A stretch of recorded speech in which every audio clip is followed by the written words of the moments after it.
Okay. Hello, everyone.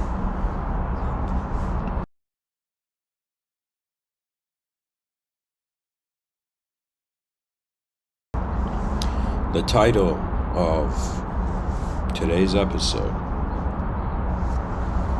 is Could Accelerated Teleportation Make Creaturehood Obsolete?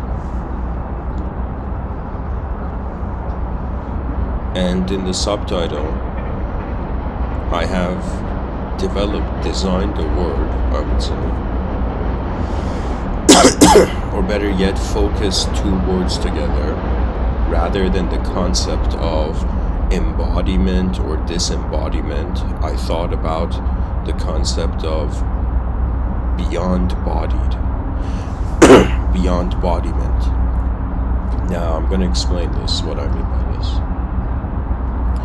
But to focus on the title, because this whole episode is me explaining to the listeners what I mean by accelerated teleportation and what do I mean about a type of world where creaturehood is obsolete.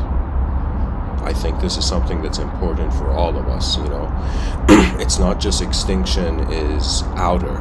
I believe extinction is also inner. That means when you have 8 billion creatures on a rock, natural organisms living in a, let's say, in an unnatural world inside a natural world in civilization,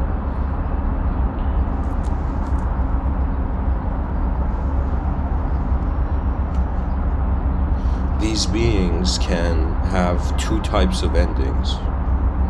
One is that the I would say outer extinction is the destiny of the body. So what that means is they say 99.9% of species go extinct, and we're like the 0.1% that hasn't gone extinct yet.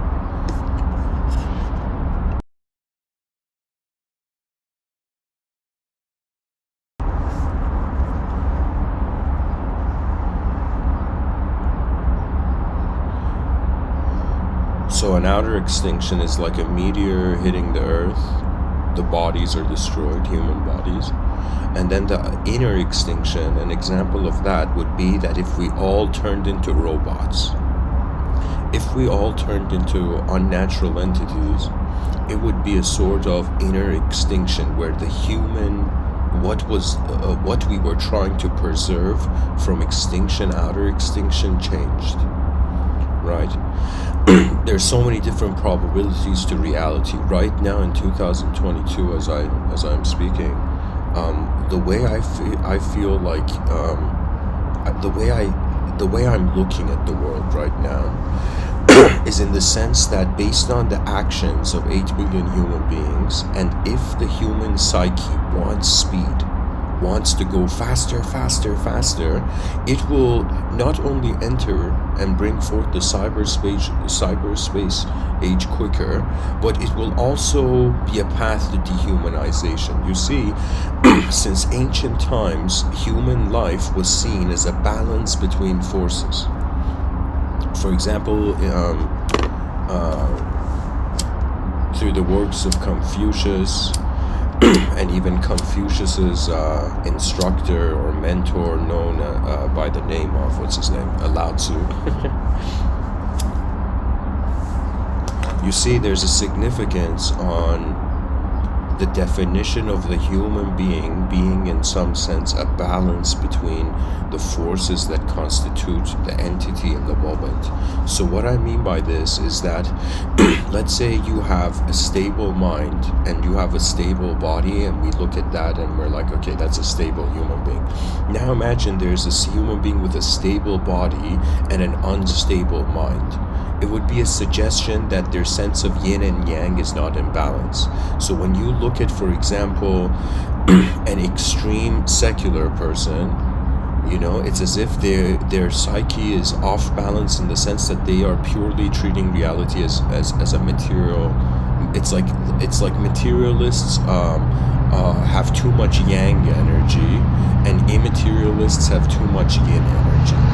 Okay. Yang is the black part of the yin yang circle, and yin is the white part. It's as if you can say the yin is like the moon and the yang is like the sun. Okay, one is expressive mode, the other is a receptive mode. Now, in regards to the human being, if we say, just like how if the planet's axis was a bit different, there would be, let's say, dramatic natural consequences. If our planet was closer to the sun or further away from the sun, there would be certain consequences. So similarly, there is a balance required to exist as a human being. Now, this balance, this yin and yang, I have treated it, at least in my own universe of speech, I use the term inner realm and outer realm often. To me, I think I've developed something that could actually resolve maybe 90% of the world's psychological disturbances. That means, let's say, world leaders wanting to have war, it's as if you declare any person who wants to start a war as if war is a mental illness. It's like you instantly find leaders who are like, we support mental illness. The idea is that from a very long time, we were savage animals. Okay, there was a level of savageness. Then we attained civility. Now the human identity in 2022 is being judged not only based on the ability of its body, but the ability of its mind. The world started off as an unconscious physical place, and the more it has gone through time, it has become a sort of a conscious, multidimensional place. Do you know? That's really what's happening. It's become a conscious mental place. That's what's happened on this earth. Now, this attention where it's sitting through the notion that I'm a subjective persona inside an objective body, and a snapshot of this relationship is like the person treats it as their personality or identity. You see, when I talk about the concept of teleportation is another word for instantaneous. You put teleportation in front of anything, and that means it can instantly shift to another point in the space-time continuum or in the worldview. Okay? To me, I am looking at human beings, and I am noticing that we are being pulled more towards a yin form of life. And what I mean by this is that it's as if like what came with the 4.5 billion year old evolutionary opportunity was an ability to observe multiple dimensions and then become the creative response to them. You can have this view that the meaning of life is like you're just a human being and you're a journeyer and you need to have a good journey, right? Or you can have this view that you are an advanced technology. I treat consciousness like that because when I ask myself what's the most advanced thing happening in this universal sector, aside from the sun and light moving around, and let's say there is a spectrum of different waves that are invisible to the eye taking place, the longer the wave of the wave is, it's like the bigger the transmission.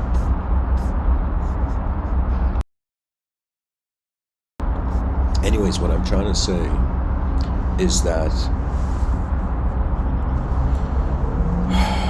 if you treat human intelligence as an advanced technology, you'll realize that, imagine like you were walking in the park and out of the sky like fell like an alien technology, like hypothetical extraterrestrial technology fell into your hand.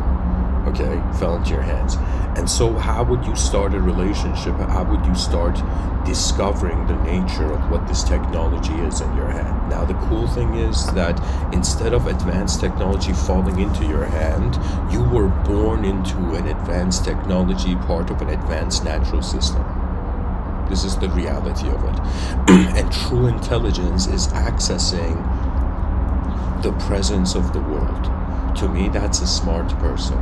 A smart person is not someone who has, wiped, how would I say it? It's as if, like, to me, a smart person is someone who has realized where the main experiential event of reality is happening, and somehow they are walking towards it. You know, to me, it's kind of like an advanced civilization is like the greatest orchestra ever, and it's as if I feel like a musician, and I feel others should too, that they are like musicians, part of like it's as if the way you play your instrument adds force to reality. Ultimately, because human beings are like, you can kind of say like we're containers of energy, we're packages of energy, you know. So this package of energy requires to be utilized. It's as if the person wonders about why why should there be entities with limited perception in a world so vast. It's as if wondering about where we are in the universe is like standing on the shoulder of a giant and being like, okay, I don't see that far from the shoulder of the giant.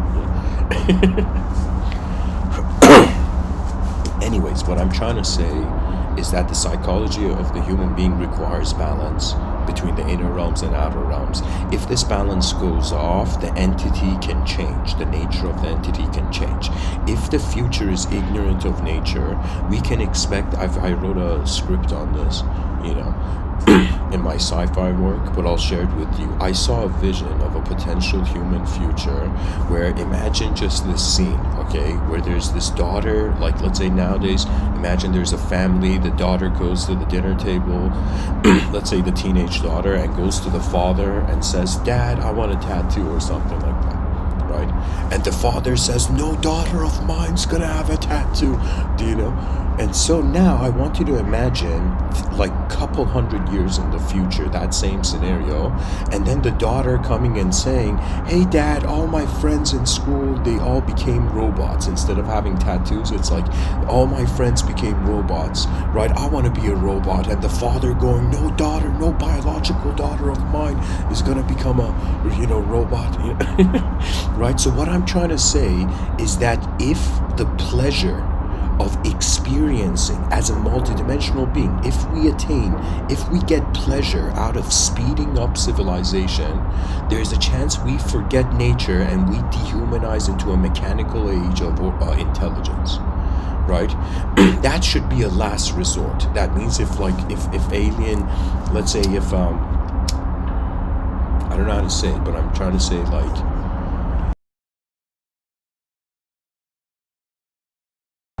if there was a situation where the biological body of the human being was like we were incapable to preserve it as a species, then there would be this instant need to at least transition consciousness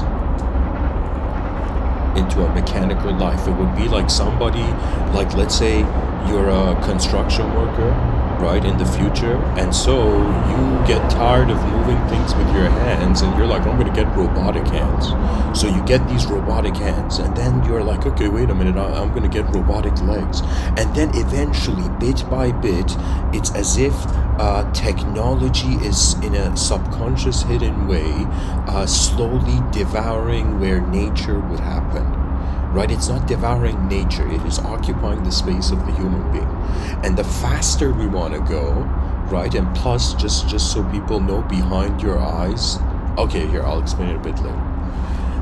But there is a speed to attention that surpasses conception. And that is like one of the most incredible and important things for a natural being to realize.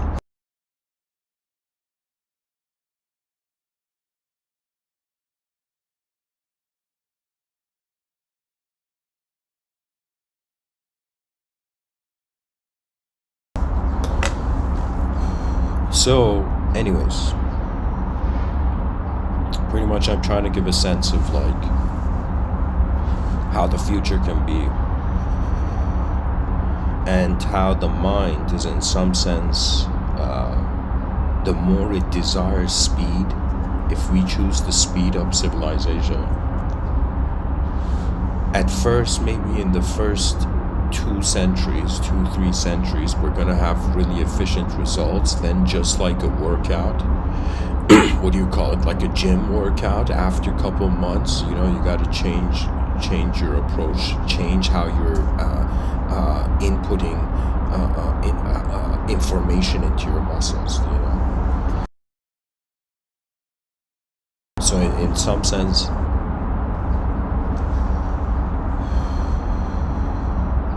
there's so many probabilities of advanced ways that civilization can exist that to me it's like 100% speed is going to increase, and when teleportation technology comes, this is the challenge, this is the one of the great potential obstacles of our species.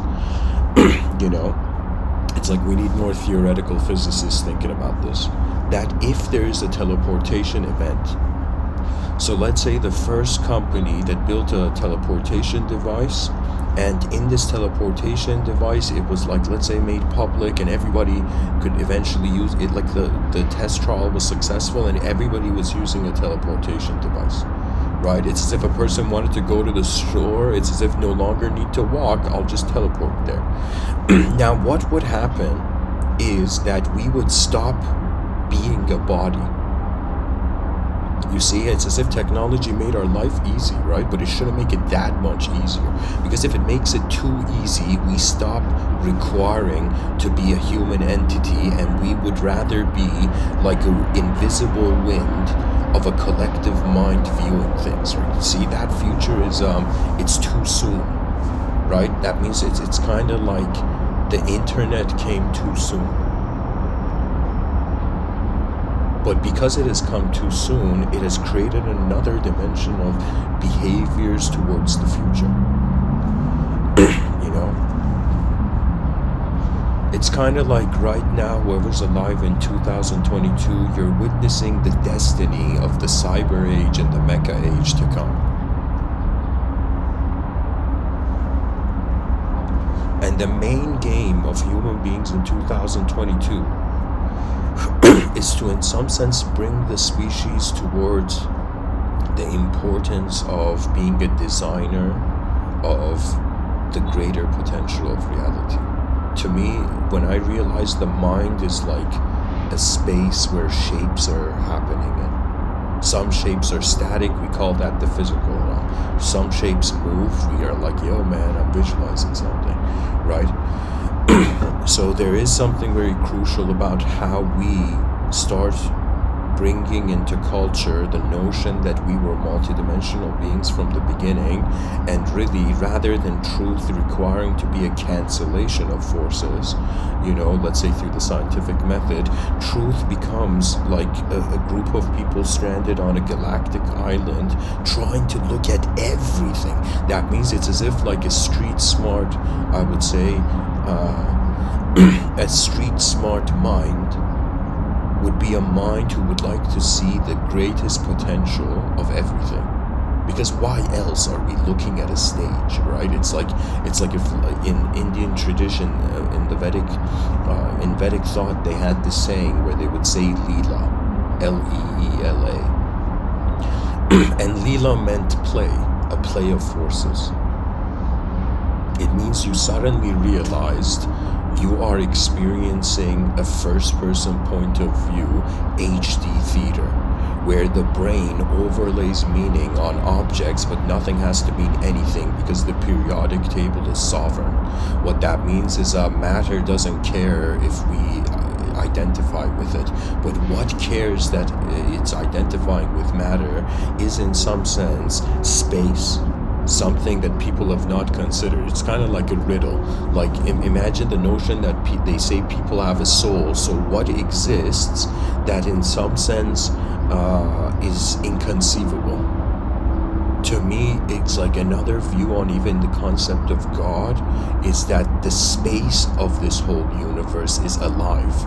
It's as if we are in the imagination of a greater dimension, right? We are in the attention of a sort of unique circumstance to reality.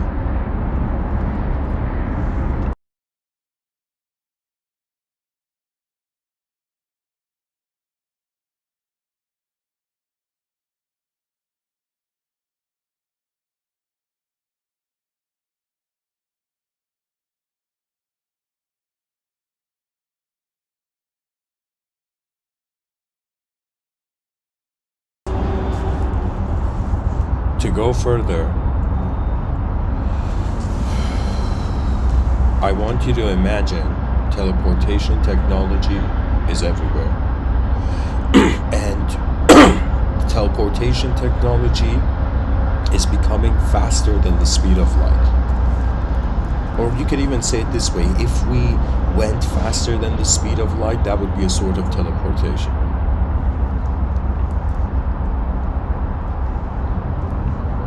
I'm pretty much seeing the destiny of a species on a rock in the middle of nowhere. If civilization speeds up and becomes faster than light, it becomes something that it's as if there's no need for a body, then there's no need for a world, and instantaneous knowing is a sort of omniscient walking. You know, it's as if today we are, embodied human individuals. Tomorrow, we are fields of vision. Unborn. You know, it's as if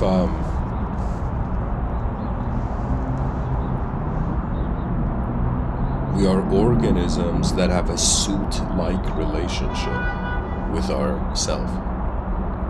For me, it's very clear, whatever opinion and idea I have on the world, eventually it will experientially go forth. You know, it's as if when I look at our species and I wonder, okay, what does this species deserve? Like, you know, and I think about the great evolutionary leap from savageness to civility. You know what it is? It's like, it's all about a framework of thinking what would a temporary, how would a temporary persona look like? And then how would an eternal witness experience a temporary persona? You see, it's like flipping like a pancake, the psychology, a potential psychology of the species. That means if right now you ask the average person, hey, you know, are you gonna, like, you know, does everybody die? The average person's like, yeah, we all die, right? But if there was this view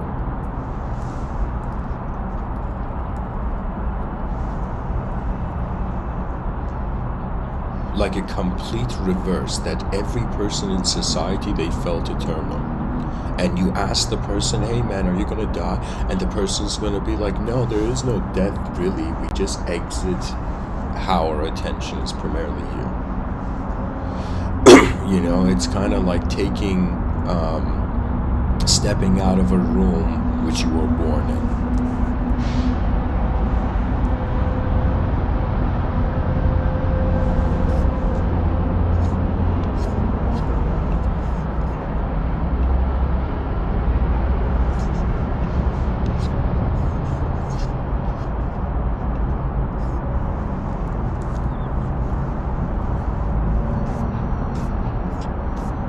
That's honestly a heavy statement.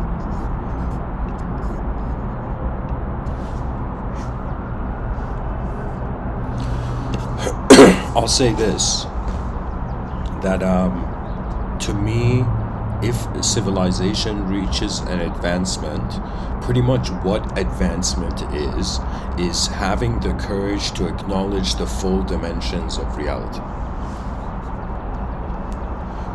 You see, something religion, the religious perspective or religious lens, and the scientific lens. I mean, science is of course a method, and religious is of course, you know, a story, you know, a narrative. But to me, both of them, I don't want to say both of them have made a mistake, but I want to say that there is something that science and religion have in common, and I feel what they have in common is the shallowness of perspective. So let me explain to you what I mean. If you think about the sense of meaning, usually meaning starts from how you're being a character in a world. Now, what the world means to you depends on your character, depends on how your free will has, in some sense, practiced its expression in this realm.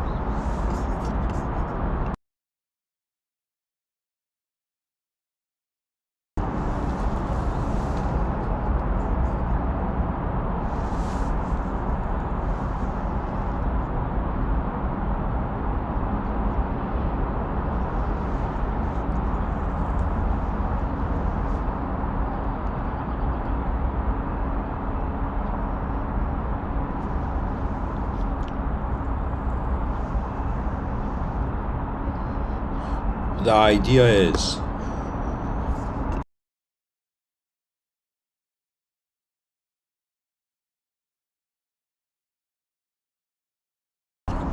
that the bridge or the common denominator between the scientific perspective and the religious perspective is that both modes of thought are reactions to a world, to a one story of the world. Okay? They are singular destinies. That means if you're a religious person, your view on reality is in some sense that you're going towards God. You're pretty much in God's mind. You know, but if you have a secular perspective, you're looking at an endless unobservable universe that you can do endless experiments and attempt to index the infinity. You know, and so the whole issue is that they are singular world perspectives. One is saying pure matter, the other is saying pure immaterial. Okay? So what this means is that they're both, what they have in common is that they're just both a fixed view, both are fixed approaches to the reality. Now, if you were to entertain a multidimensional world, it would mean you would have to, it's like imagine the human being. Think of it this way. There was this chess master by the name of Kasparov, and he faces this computer, chess computer called Deep Blue. The first game they play, Kasparov wins, and they had calculated something like Kasparov was making 3 moves, was calculating 3 probabilities per move, but the machine was calculating 1,000 probabilities per move, right? Per chess move. Now, the thing about chess is that when you can see 3 timelines and then you choose which timeline, which strategy or tactic implements. So similarly, we can see this happening in the human mind where people, rather than thinking it's just one world, it's like their brain is the circle where various lines are connecting through. You know, it's as if sometimes when I think about who I am, my memories are not enough. And sometimes when I think about who I will be, my visions, my imagination is not enough, you know? And so really, the ultimate is a calling forth from the unknown by the unknown as the unknown.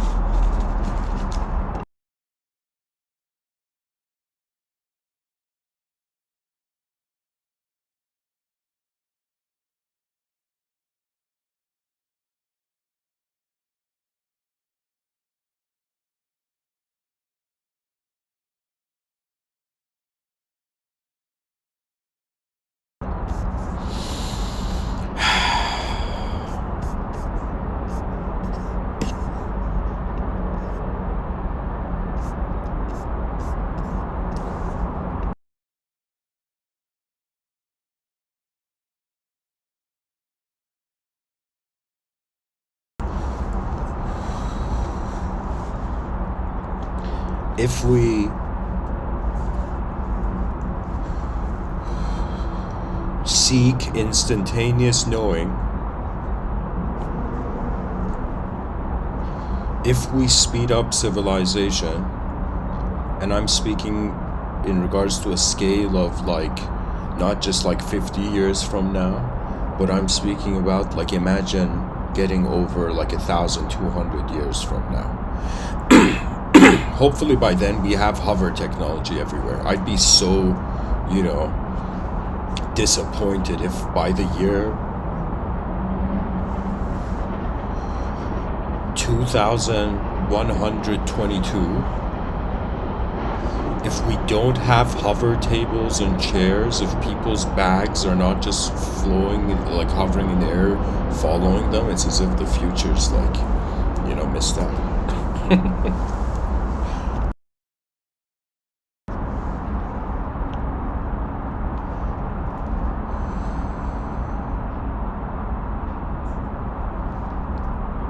And imagine in the future there's a teleportation company, and this company, like the CEO walks into the laboratory of scientists and says, you guys have to make this faster and faster. I want to have the fastest teleportation system, you know, in reality. as if they were like teleportation companies in the future were fighting over nanoseconds of being quicker. And people were like, yo, this teleportation device, is 0.012 seconds, faster than the previous version. I'm going to buy this. It's like that's going to become the capitalistic competition for teleportation devices in the future, Honestly, I'm just fast forwarding life and then not putting my foot on the gas pedal fully, and then fathoming in some sense at what point would information be so instantaneous that you don't need channels of communication. You don't need points of communication anymore. That means right now there's an elegance, there's a style to being a human body, being a physical organism, and then sitting down and then just in some sense vocalizing your inner realms. There's there's still that's still an activity. The faster technologies, the more instantaneous acceleration there is.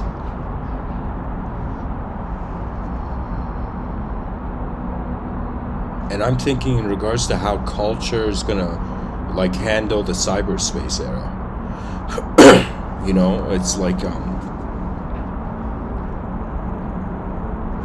really, I'm looking at it now, what really human beings have been doing on this planet is that ever since they have discovered the concept of the future, that they can wonder about a future, every person alive opens their eyes in the conscious waking state and wonders about the future. That means behind their eyes, they're already trying to get to the future. And when they find something that is efficient, that becomes their plan of action. So what it is we're all reacting to the potential of the world behind our eyes, and then our days are based on how we actualize it.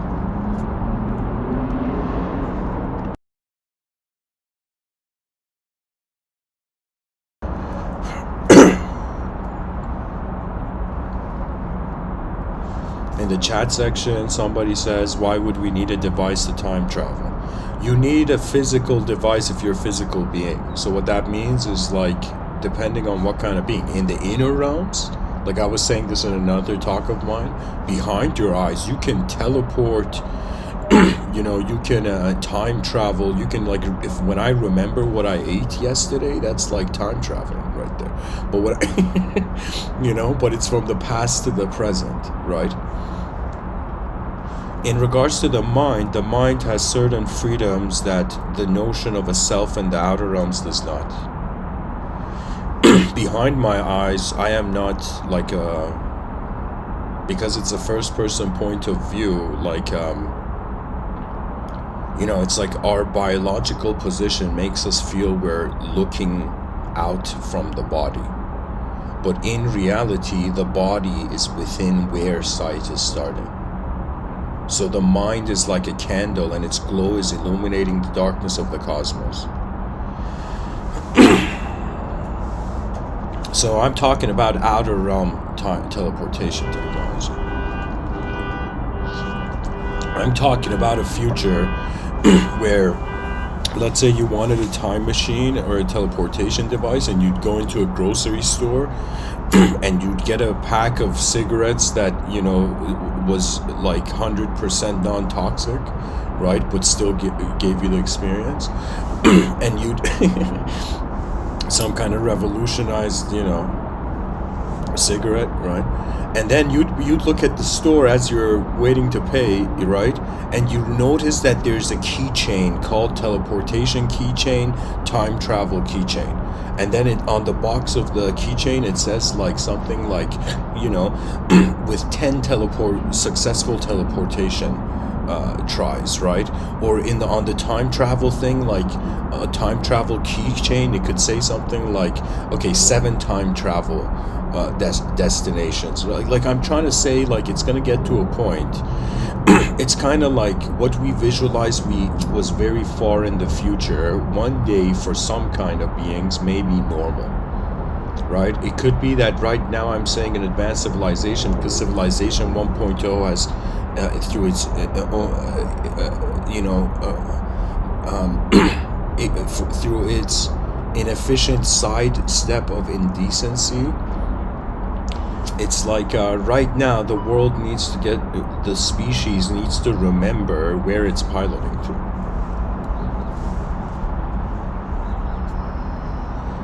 The whole idea is that when things speed up, it becomes instantaneous. Instantaneity is dehumanized.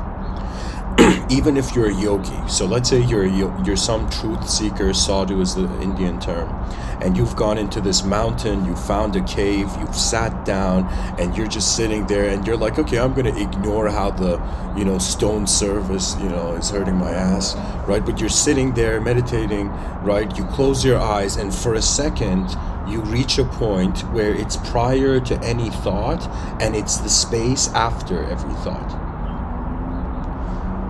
Right? And what samadhi is like a multidimensional being pressing pause on their existence in one dimension. So these yogis that go into cave, they are actually reaching a dehumanized state of mind. The moment it's dehumanized, human suffering is gone, inner peace is primordial.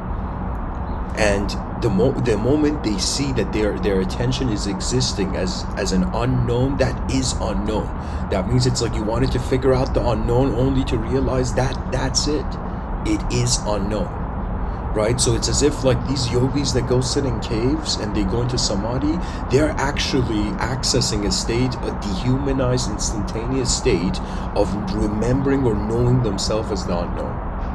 Okay. So this is very crucial, because it's like a boundary.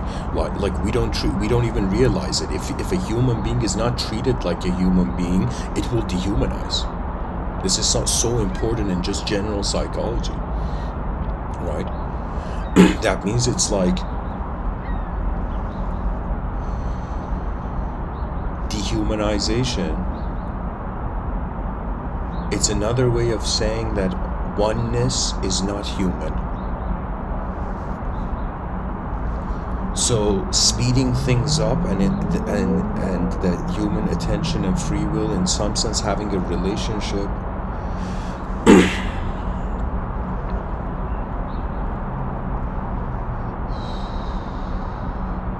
it's pretty much instantaneous being is either everything or nothing, so it can't be a person, right?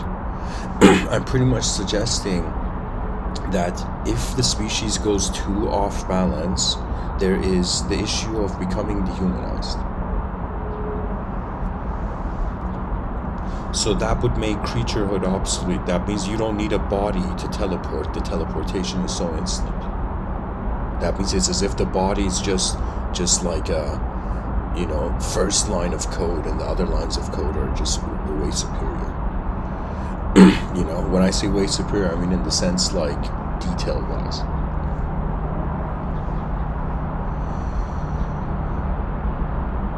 It could be something that people are going to be like, why in 2022 is someone talking about the future of the human not being human?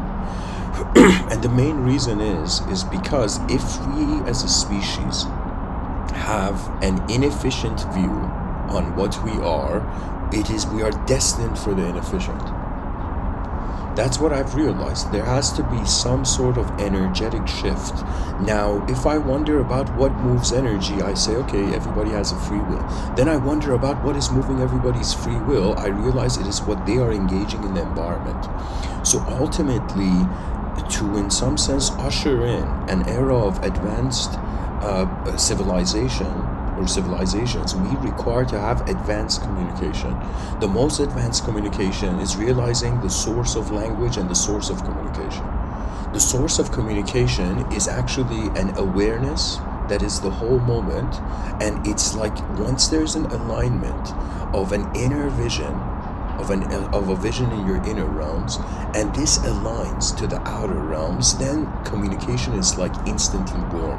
I don't know how to tell you, but it's like a synchronization of perception with the perceiver's intent.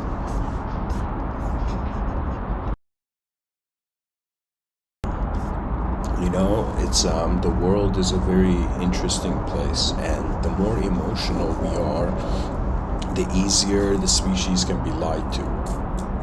In physics, they say when you look at something or you're trying to solve a problem, take it to simple principles. You try to access the simplest truth of the moment. And to me, the simplest truth of human existence is that it's unknown. So it's as if an advanced civilization is a stepping stone for a known entity to remember how it's being unknown space. Can you imagine how psychologically powerful our species would be if we did not fear the unknown? We loved it. That means it's as if right now, imagine, here's a hypothetical setting. Imagine in the future aliens land down and they invade. And let's say there are two types of alien invasions. Okay, this is a scientific hypothetical. Let's say one sort of alien invasion is in the outer realms. Oh my God, the aliens are capturing people. The other sort of alien invasion would be their influence on the psychology of the human being. That means it's like the species needs to advance communication to such a level that if there is an internal alien invasion, the species has parameters. Every person can pinpoint their consciousness to the present and then, walk until further instruction needed, right? So it becomes a situation where I'm saying, but now instead of an alien, I want you to think in a very poetic sense, it's a metaphor for the unknown. Our species, every generation of visionaries, thinkers, artists, people who dared to look at the future, dared to care for the great grandchildren of mankind, right? In some sense, it's like realizing the world is living for you and you're like, no way. From the beginning of my birth, I had to help the whole moment. You see, that was one of my biggest realizations. I'll postpone that. I'll say this. A species prepared for external invasion, right? Prepared for internal invasion. That means we know so clearly who and what we are in the presence of this universal sector that there cannot be an intervention, right? Imagine that we have an enlightened in the future. Imagine in my science fiction, I've written about this, but I'll say it here. Imagine in the future, we have an enlightened civilization, enlightened society, okay? Now imagine in this enlightened society, right, we are such advanced beings that we have realized violence was a waste of time. And imagine in that advanced, enlightened society, human beings, their daily tasks were an incredible ability of advancement, right? So that means we had incredibly healthy, peaceful, and natural human beings in the outer realms, right? Nature was not forgotten. It was capitalized on through a heritage preservation mode. Do you know? And imagine we were incredibly self-aware and our greatest self was the planet. So we were, in some sense, like if an aliens came down and they started like attacking dogs or they started attacking lions, like we would then, that the enlightened society of that future I'm envisioning would care for all creatures, right? It would have an understanding of life force beyond language. Dear listeners, in front of our eyes the future may seem far away, but behind our eyes it begins now.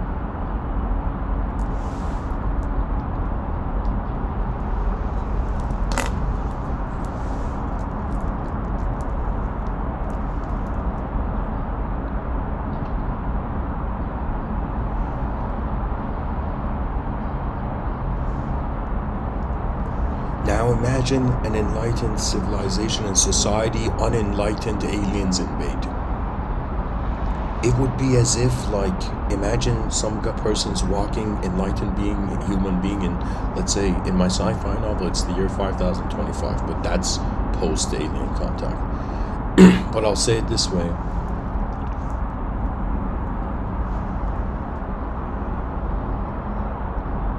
If we saw an alien bullying a human being, and a human being that had in some sense acknowledged the unknown presence of its universal sector,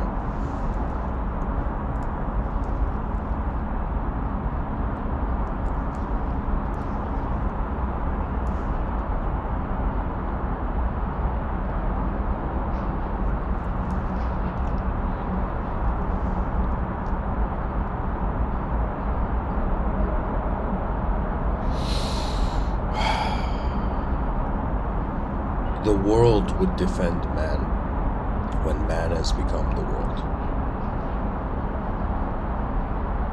Energy has such a sophisticated structure, or quality, I would say. There's something about, matter being like the surface of an ocean.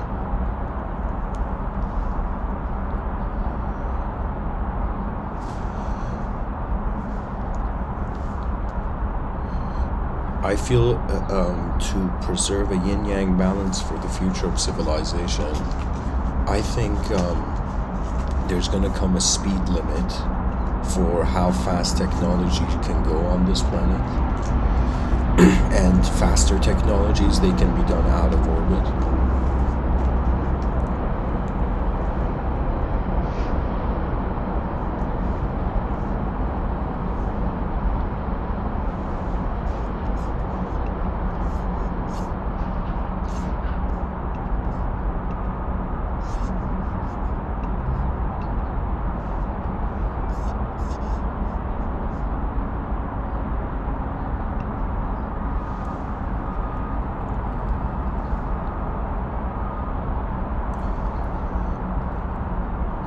I see a future civilization that has anti-gravity rooms.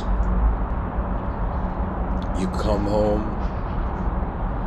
after a long day and you jump into the air, and that's like your bed. You just hover in the air and you fall asleep, right? The day where I was pointing to it earlier, where there's hover technology everywhere, teleportation technology becomes like an X-ray. Probably people can teleport externally maybe like twice a year. That's healthy. Any more than that, it's like, oh my god, misuse. I see a position in the future where man, machine, and non-human life walk side by side. I see a world that starts with the presumption that it is free and great. So the species doesn't spend time finding freedom, when freedom is all about where you choose your attention to go.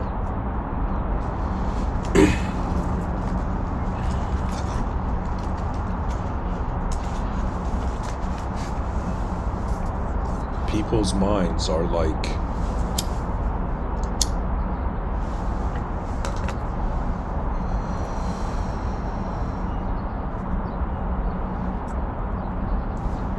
they're engines.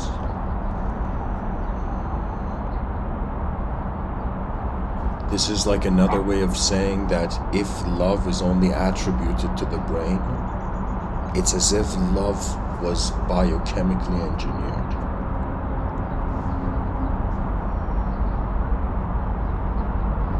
But in reality, it's way more multidimensional.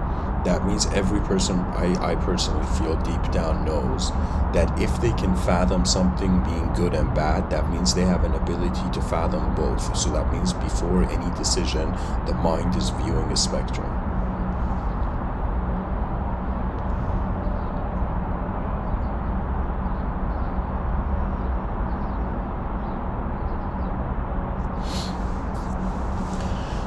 So in some sense, I've pretty much, I think I've done justice to the points I've made. Creaturehood becomes obsolete pretty much if why we are a creature is to get a certain result, and if we can get that result faster than how we're being a creature, it's like, teleportation would make walking obsolete. If walking is obsolete, we just become, it's like the human evolution. The health of the human becomes stationary. So, I guess, I don't know, this episode can be useful if somebody wants to make future laws for teleportation devices or something.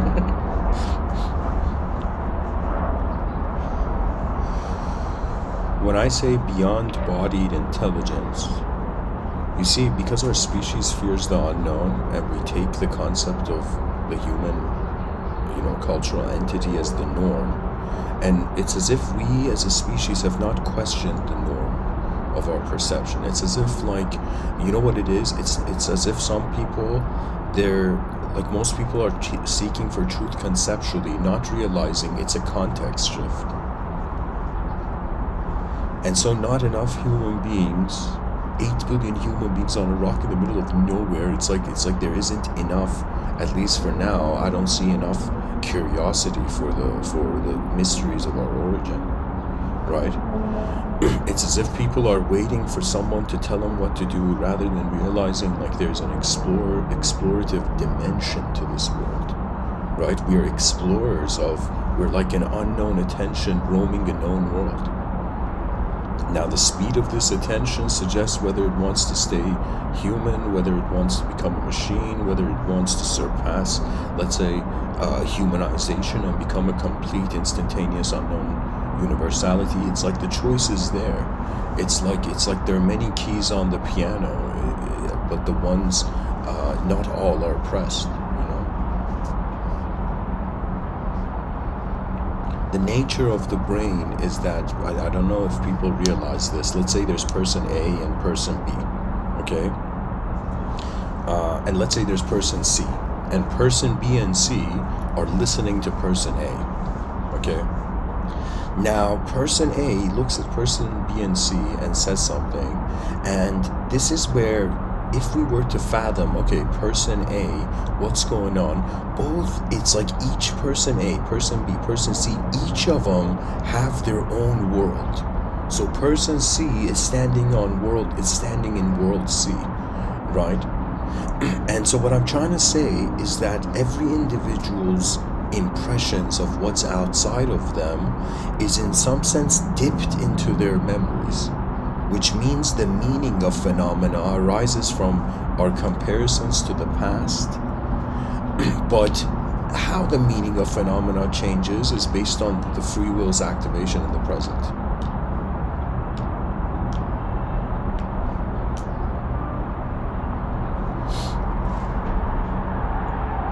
I think it's going to be one of the most important philosophical conversations on the planet. The philosophers of the future, they're going to go to a stage, a global stage, and hopefully I can contribute to that. But let's say there will be a global stage in the future where, philosophers from around the world have come, and they are in some sense arguing whether what do we do with the individual nature of a biological being in regards to a technological future and in regards to a natural beyond non-dual future. Do you see what I'm saying? It's like, you know what it is? It's honestly like it's a spaceship. Buckminster Fuller and Marshall McLuhan talked about the planet. They called it Spaceship Earth. So it's like, yeah, we're all crew members on Spaceship Earth, but it's like imagine a majority of the crew members on Spaceship Earth are like, yo man, I don't care I'm on a spaceship. I just want this corner of where I'm living on the spaceship to be like pleasant. It's like when 8 billion crew members care. Like imagine in the future there comes a situation where there's this giant meteor about to hit Earth, and some next level, way in the future, some next level geniuses in, let's say, a Kardashev scale type 3 civilization, okay, type 2 civilization becoming type 3. So it's like geniuses of that era are going to, in some sense, be like, okay, either we break the boulder or we get the planet outside of the boulder. So imagine there's a technology that begins actually moving the planet so it dodges like a disaster, right? Somehow. Imagine the planet's like a boat and we create like a next level sail.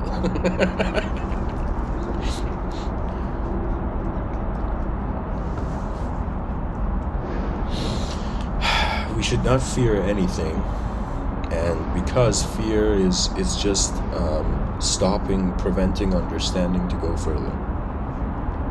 The human attention, when it has the audacity to treat itself as unknown, it's as if you become the same person in a new life.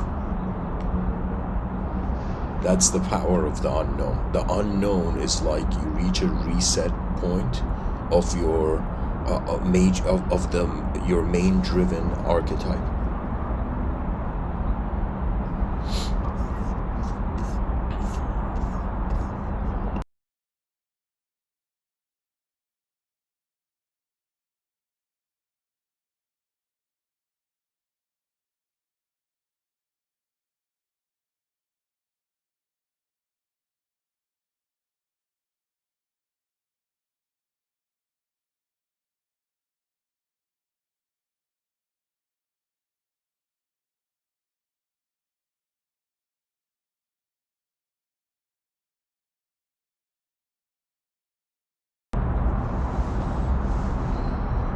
You know, I have playfully visualized in my inner realms multiple scenarios where if my future self, you know, let's say came back, what would that discussion look like?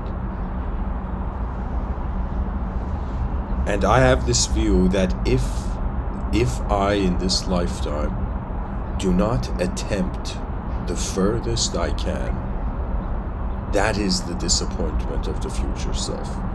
This is my, like when I think about why should there be creatures on a rock, it's honestly like a performance-oriented act. We are performers, but we are performers that the way we perform suggests our destiny. And can you imagine living in an advanced civilization where all the blind spots were covered?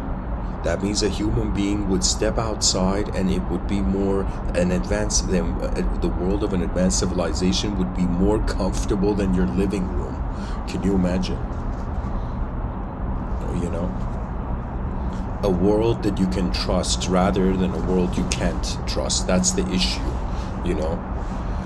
We have to have this, we have to honestly start treating the planet like a multiplayer online game. But the way we treat it is that in front of our eyes, it's one public physical server. Behind our eyes, every person's like customizing their own character. And the soul is like what's in some sense viewing the screen of consciousness. You know, it's like if I see let's say I'm walking in the park and I see my future self, and my future self comes and instantly I know it's like my future self and it knows I'm the past self. I would look at my future self and I'll be like, what, you messed up again? Like, why are you here? You know, and the future self in some sense becomes a sort of memory that hasn't been received yet. That's sometimes what I think imagination could be. It's the memory of your future self.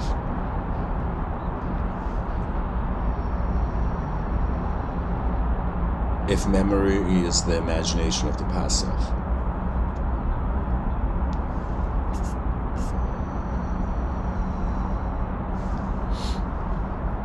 It's remarkable, like, people don't realize how huge this is. That all of knowledge kept preserved in language, in in books of language, it is trying to capture a changing world. Anybody who has a fixed belief, it's like, what can you believe in a changing world? What photo can cover the magnificence of how the unknown changes the known all the time? My greatest realization that completely shifted my relationship with my own thoughts was that I realized, okay, the planet is alive. The universal sector is alive. And what is life is in some sense the brain projecting a wave that in some sense the heart and the lungs have carried, you know. It's as if being a human being logging into the conscious waking state in the morning, it's like you've entered a very advanced like machinery equipment, do you know? You've entered a very advanced opportunity. It's as if like, you know, like imagine the paintbrush the paintbrush of, like, I don't know, of a higher dimensional being is like, you know, the existence of a lesser dimensional being. And so it's as if like the existence of the lesser dimensional being is the greatest paintbrush held by, let's say, intelligence universalis or something, universal intelligence.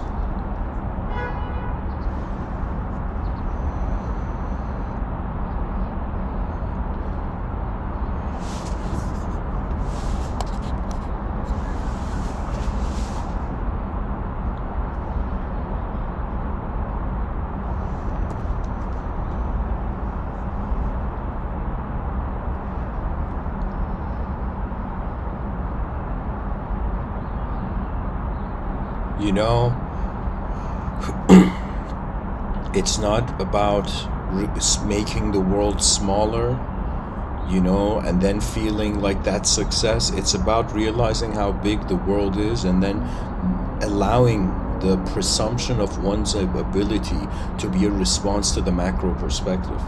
You see, it's as if we require to be responsible. Like, think of it this way: a human being is responsible for a human expression, right? A planetary being, you know, is responsible for its species, a human being. We see a planetary being is responsible for the planet. A galactic being is responsible for the galaxy. A universal being is responsible for the universe. That means those human beings on the planet they have attained that universal stage, they're not people. They are being moments of universe, occurring in a harmonized way. The vision of our eyes surpasses, you know, changes artwork. Anyways, pretty much to, I guess, finish off this episode, could accelerated teleportation make creaturehood obsolete? Yes, because if there isn't a need for the body, if let's say there was, like, teleportation for the mind would be telepathy. Okay, so if there was instant teleportation and instant telepathy, that would literally make it unnecessary to be. It's as if a collective being, a collective mind doesn't need an individual body per se, right? It's like an individual. It's like the fingers are connected to the palm. For the palm to be a palm, it doesn't, like, do you see what I'm saying? I'm saying, okay, let me say it different. I'm trying to say that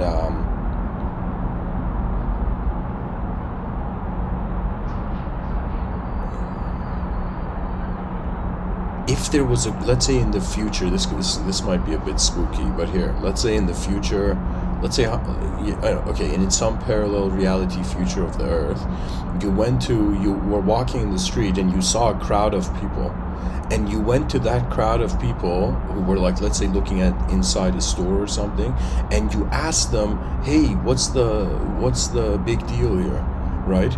And you suddenly see all those people turn around, their physical motions synchronized, and all of them speak at the same time in one synchronized voice, and you're like, oh my god, this is a crowd of a collective being. It's as if it's like one being in, like, multiple bodies, right? If that's what making things faster and faster does, right? Because if we go beyond what is human, then in some sense the influence of technology, it's allowing us to live more as a mind than a body. And what is the game of the mind? Self-expressionism. It's as if survival is an obsession for an unknown interviewer of its own performance in the realm that can be known.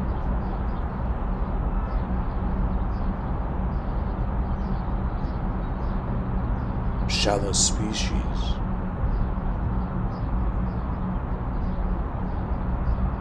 Surpass individual enlightenment and seek collective liberation, as if this is what I mean when I say the pilots will arrive in a talk of mine, and really what the suggestion is that there will be there will be human beings that will be born in the future, And they may not understand it, but there will be a force and urge in them to advance civilization. They will be the ones who have cared for the future before it arrived. That's an advanced civilization awaits. And hopefully mankind breathes anew. Much blessings and namaste.